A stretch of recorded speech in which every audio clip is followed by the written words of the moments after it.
විශේෂයෙන් මම මේ අවස්ථාවේදී අපේ රටේ දරුවෝ වෙනුවෙන් සංදේශයක් බාර දීම සඳහා අධිකරු මහානායක මාහිමිපාණන් වහන්සේ බැහැ දකින්නට පැමිණා. හේතුව මොකද මේ වෙන විට ගරු අග්‍රාමාත්‍ය හරණි අමරසූරිය මැතිණිය අර 6 වසරේ පොතක් ගෙනල්ලා buddy.com මෙහකින් අපි දරුවා විනාශ කරන්න වෙබ්සයිට් එකක් හැදුවා. ඊළඟට ඒකවත් පාලනය කරගන්න ඒගොල්ලන්ට බැරුව ගියා.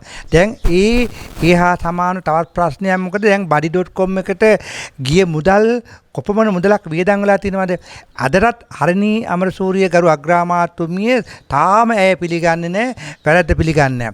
නමුත් අහිංසක අසරණ පවුල් වල දරුවන්ගේ යහපත උදෙසා දරුවෝ ආරක්ෂා කර ගැනීම සඳහා අපිට ගන්න පුළුවන් මහා සංඝරත්නය ගන්න පුළුවන් ඕනෑම දෙයක් ඕනෑම තැනක ඕන අවස්ථාවක අපි ගන්නවා.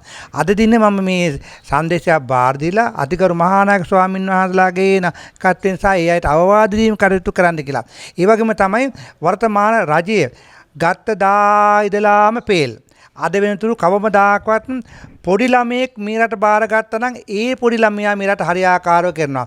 මොකද අද වෙන විට මේ රජයේ කරපු එක වැඩක් කියන්නේ එකම වැඩක්වත් හරියාකාරව කළා නෑ. එහෙට මෙහෙට බෝලේ බස් වෙනවා, ඊටත් බෝලේ බස් වෙනවා, මෙහෙටත් බෝලේ බස් වෙනවා. ජනාධිපතිවරයා අසරණ කමින් පැත්තට ඉන්නවා. පත් කරගත්ත අමාත්‍යරු ටික වැඩ බැරි තාසෙන්ලා වැඩ කරන්න දන්නේ අඩුම ගානේ තමුන්නාන්සලාගේ ගීදරුවත් හදා ගන්න දන්නවත් දන්න මේගොල්ලන් දරුවෝ ටිකවත් හදා ගන්න දන්නවත් දන්න මේගොල්ලන්. නමුත් මේ වෙන විට රටේ ජනතාව බහුතර ජනතාවක් මේ බලය දුන්නේ වර්තමාන රජයට රට ස්වයංපෝෂිත ජනතාව ස්වයංපෝෂිත කළ රට හදන්න. නමුත් දැන් ආපස්සට IMF එකක් පස්සේ යන්න යනවා. ඊළඟ රාජ්‍ය සේවකයන්ගේ නිවාඩු කපායලා තිනවා.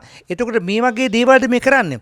විශේෂ වශයෙන් රජය දැනගන්න ඕනේ අපේ රට හදන්න නම් හරියාකාරව හොඳ මනසක් තිබෙන්න ඕනේ. එහෙට මෙහෙට බෝලි බස්සලා වත්මන් රජයේ අද වෙනවිට කිසිම දෙයක් ජනතාවට කරලත් නැහැ, කරන්නත් බෑ, කරන්නෙත් නැහැ. හේතුව මොකද මේගොල්ලන් ශක්තිය ධෛර්යයක් නැහැ, මොලේ කලඳක් නැහැ. ඒ වගේම තමයි අපි දන්නවා මේ වෙන විට ජනාධිපති අනුර කුමාර දිසානායක මැතිතුමා මේ මල්වතු පාසේ අස්ගිරි පාසේ මහානායක ආවරු හම්බිලා කතා බහ කළා, සාකච්ඡා කළා. ඒතුමාට යම් විදියකට වැඩපිළිවෙලක් කරන්න අවශ්‍ය වෙලා තියෙනවා. ඒතුමාට මේ වැඩපිළිවෙල කරගෙන යන්නට තමන්ගේ වටේ ඉන්න හෙන්චයියට කිරි දෙන්නේ නැහැ. ඒ නිසා මම කියන්නේ ජනාධිපතිතුමා ඔබතුමා මහානායක ආවරුන්ගේ අවවාද අනුශාසනා පිළිගෙන ඒවා අනුව වැඩ කරොත් ඔබතුමාට තවත් කාලයක් මේ රට කරගෙන යන්න පුළුවන් කියලා අපි විශ්වාස කරනවා.